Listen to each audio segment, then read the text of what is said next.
Welcome to Too Fond of Books. My name is Janelle and this is a reading roundup. In these videos I talk about what I've been reading recently. And so I've got 7 books to talk to you about. I'm going to be fairly brief though because my allergies have been really bad the past few days. So I'm coughing a lot and yeah, I'll edit out as much as I can, but in an effort to save you guys from all that nonsense, I'm going to try and be brief. I read The Last Widow by Karin, so I'm now all caught up in my reread of the Will Trent series, and I'm all set for the new book that's coming out in August. I'm very excited.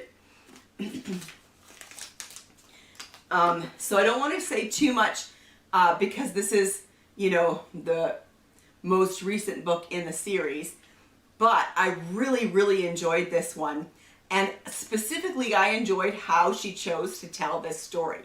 So she chose to tell it from 3 different perspectives: Sarah, Will, and Faith.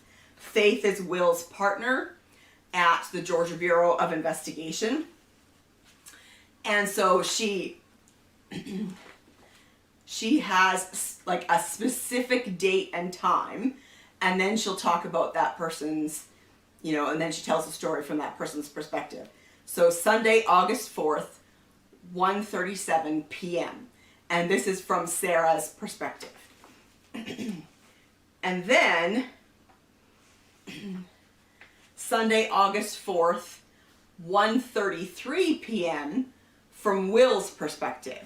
So we're going back in time by just a few minutes, which I thought was just so fascinating. And then let me see if we get Faith's perspective right away or not.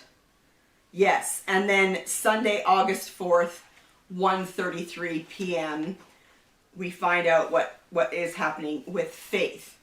So what she's doing in order to tell this story is she starts from one person's perspective and goes to a certain point in time. And then she starts from another person's perspective. She backs up a little bit.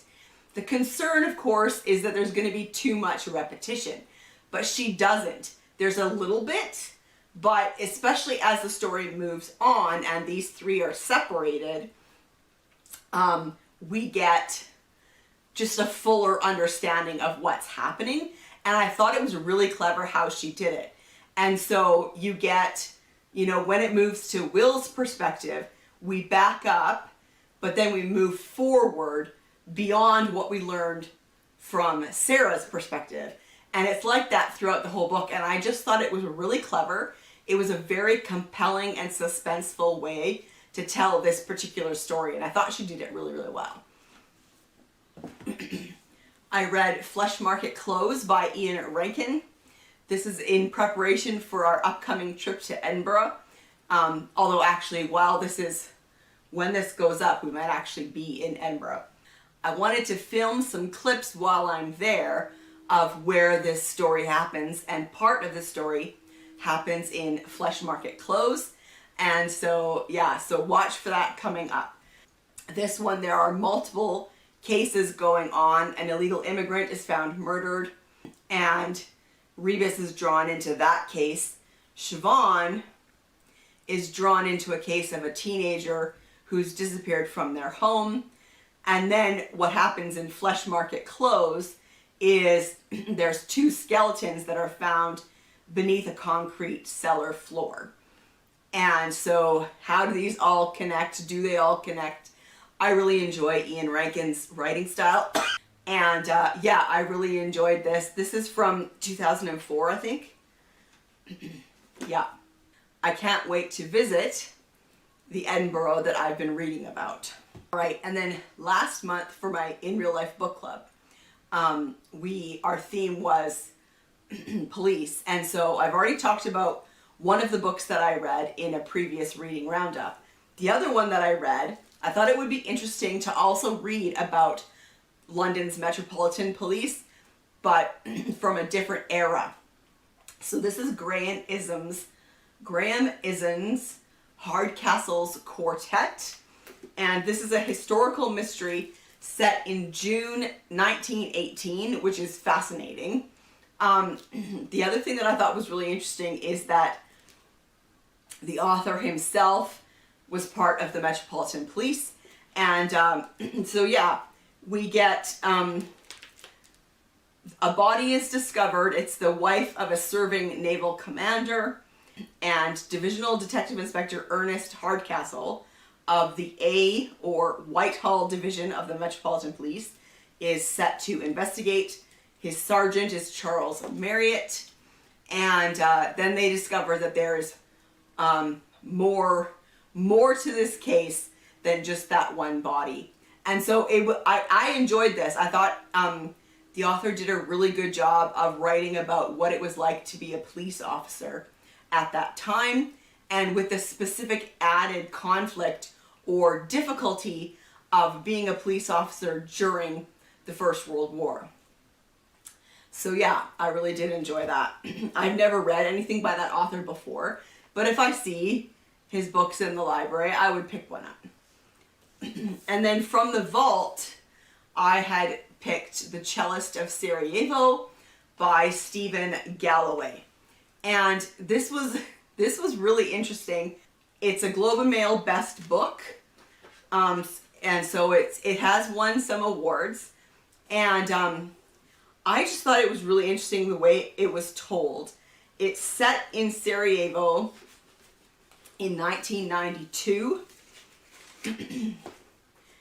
And it is based on actual events. So there's an author's note at the end that talks about the siege of Sarajevo, which actually lasted for 3 years. But for his story, he had it just last for a few months. And there was mortar shells struck a group of people waiting to buy bread in 1992. 22 people were killed, and a cellist he was a renowned local cellist. He went out to that site once a day for 22 days, and he played Albinoni's Adagio in G minor as a way to remember the dead. And so that's the basis that he used for this story. It's told from 3 different perspectives: a sniper known as Angel, and then 2 men who are living in Sarajevo while under siege, Kenan and Dragan. And it was just so interesting. Angel is given the job of protecting the cellist, and so you get her perspective and a little bit about what it's like to be a sniper during the siege. But then you also just get kind of this everyday life from the other 2 perspectives. One is simply trying to get water for his family. The water has been cut off, and he has to go a long way to get water. And so he's got these containers that he is able to tie onto this rope so that he can carry it all. And it's extremely dangerous because the men on the hills, and that phrase is repeated throughout the book many times, they are constantly firing at people that are trying to cross maybe a bridge or an intersection. So it is extremely dangerous just to go and get water. The other man is going to get bread. And it's the same thing, but what happens to the 2 of them is very different. And I just, yeah, it was a good read. It's not the kind of book that I normally read, but I did really enjoy it. I marked on the first, let's say the prologue.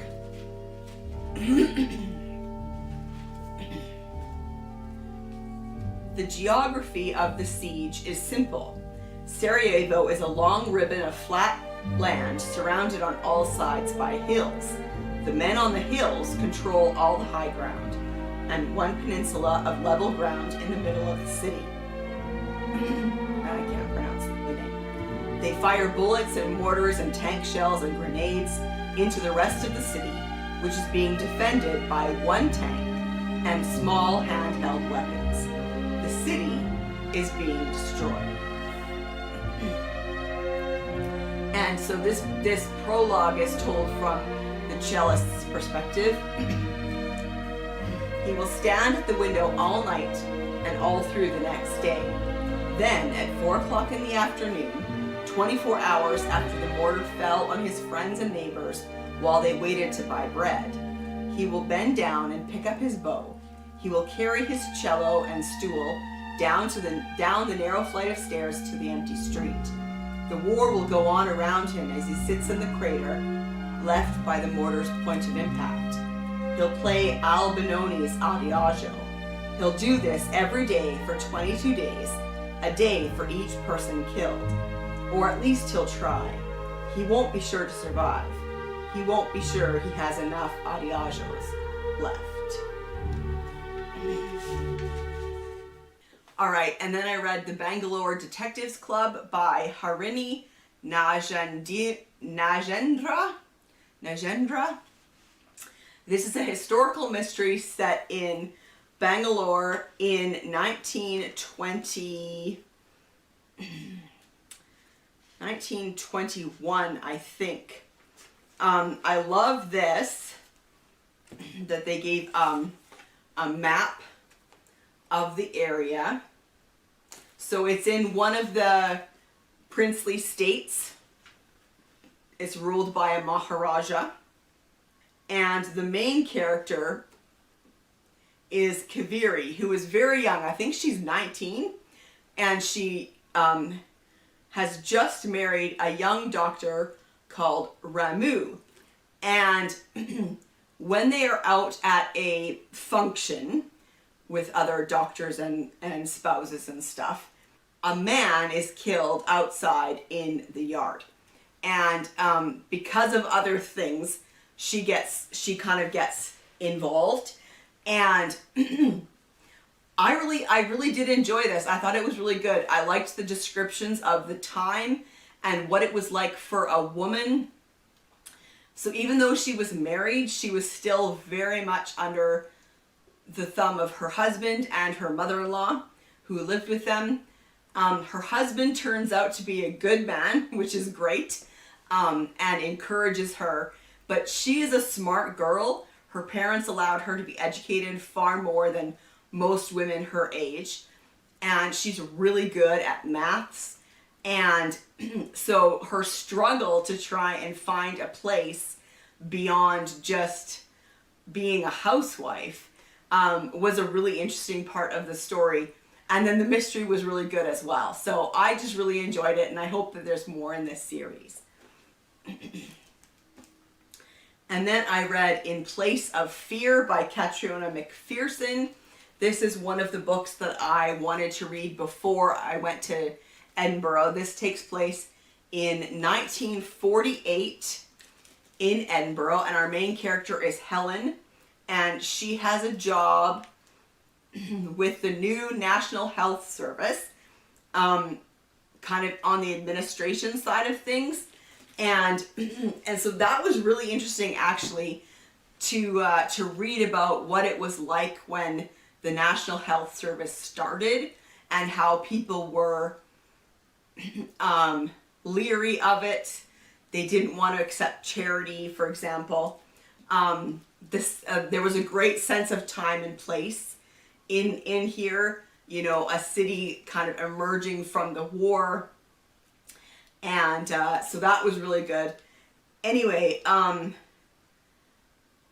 she stumbles over a dead body in the Anderson shelter in her yard. And the story goes from there. So yeah, it was pretty good. The end, I did guess who the killer was, but I didn't guess everything. And some of Helen's actions, I was like, okay. But overall, I did really enjoy this historical mystery. And then I also read Deadly Editions by Paige Shelton. This is the book where I'm at in that series in the, what does she call this series? The Scottish Bookshop series, maybe?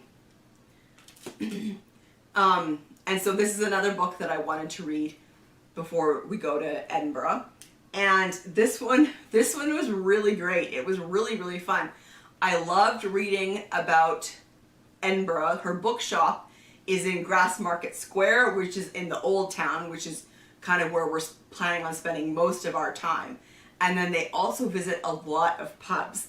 And so I got all these ideas of places we wanted to visit from reading this. What happens is that she gets an invitation to meet with Sheila O'Connor, who is an eccentric socialite. She wants Delaney to participate in this treasure hunt that she has set up. The thing is, if you win her entire library, and her library is impressive, worth a lot of money, plus even money. So, even more money. So there's a lot at stake here for this treasure hunt. They are looking for, she has a first edition copy of Dr. Jekyll and Mr. Hyde, and that's what they are looking for. And then they've just barely started this treasure hunt when Sheila disappears. And so, yeah, it was just really interesting. I really did enjoy this one. It was complicated and, yeah, and I loved the little tour we got of a bunch of different pubs.